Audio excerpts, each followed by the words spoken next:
Bonjour à toutes et à tous, bienvenue sur ma chaîne. Donc je voulais aussi vous parler là en rapport avec la vidéo que j'ai fait précédemment de cette angoisse qui se génère finalement par l'absorption d'informations qui ne sont pas pour certaines en tout cas des informations.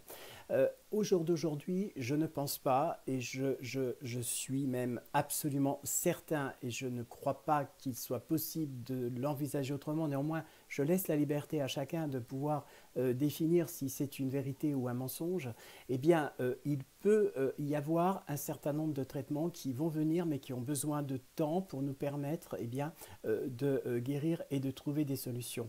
J'ai entendu à la télé un certain nombre d'informations, tout comme vous.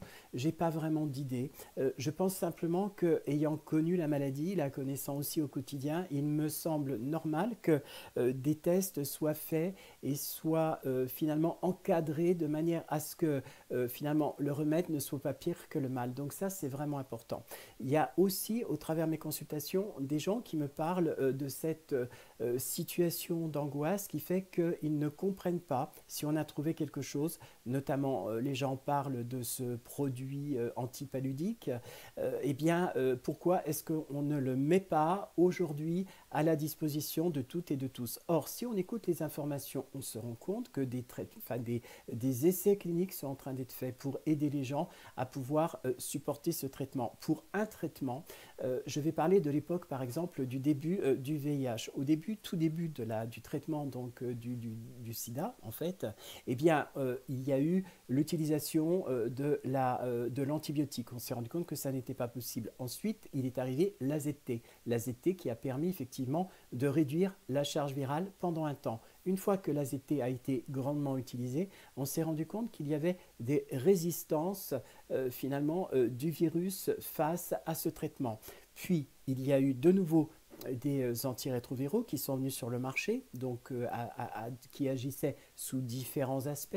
Et enfin, il y a quelques années, notamment en 97, est sortie la première antiprotéase, donc qui finalement a permis de parasiter un des messages du virus pour qu'il n'aille pas infecter les cellules. Et aussi, dans la recherche aujourd'hui, on sait que l'anti-intégrase va aider et limite considérablement le nombre de décès et le nombre de morts. Tout ça a pris extrêmement longtemps. Aujourd'hui, pour ce coronavirus, on sait qu'il existe certainement des traitements. Néanmoins, on ne peut pas, au risque que le peuple, finalement, la population reproche à l'État après d'avoir mis trop rapidement en avant des traitements qui ne sont pas efficaces et qui créent de véritables difficultés et des effets secondaires qui sont peut-être pires que le mal lui-même. Donc, je ne pense pas, une fois de plus, que l'on peut penser à une manipulation de l'État qui vise à faire peur aux gens et à empêcher la science de travailler. Voilà, donc ça c'est important et ne pensez pas, et ça aussi ça nourrit l'angoisse de toutes ces personnes en fait qui sont confinées chez elles comme moi, de se dire on n'a pas de traitement, on ne sait pas comment faire, on ne voit pas ce virus et en même temps l'État a certainement des solutions mais il ne peut pas les mettre en place ou il ne veut pas les mettre en place, etc. etc. etc.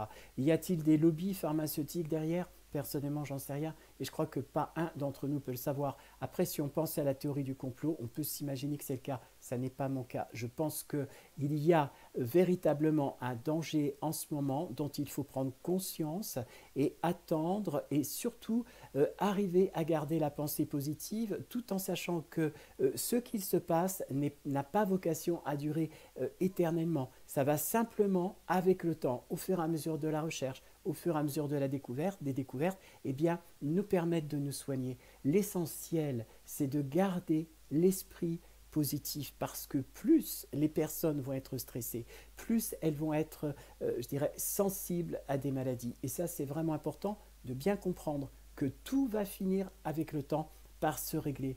Et c'est vrai que ça risque d'être long. Alors prenons notre mal en patience. Restons chez nous, aidons le personnel soignant. Essayons aussi de retrouver des gestes de protection pour nous-mêmes, pour les autres. Essayons non plus d'être dans l'individuel, mais d'être dans le collectif au jour d'aujourd'hui.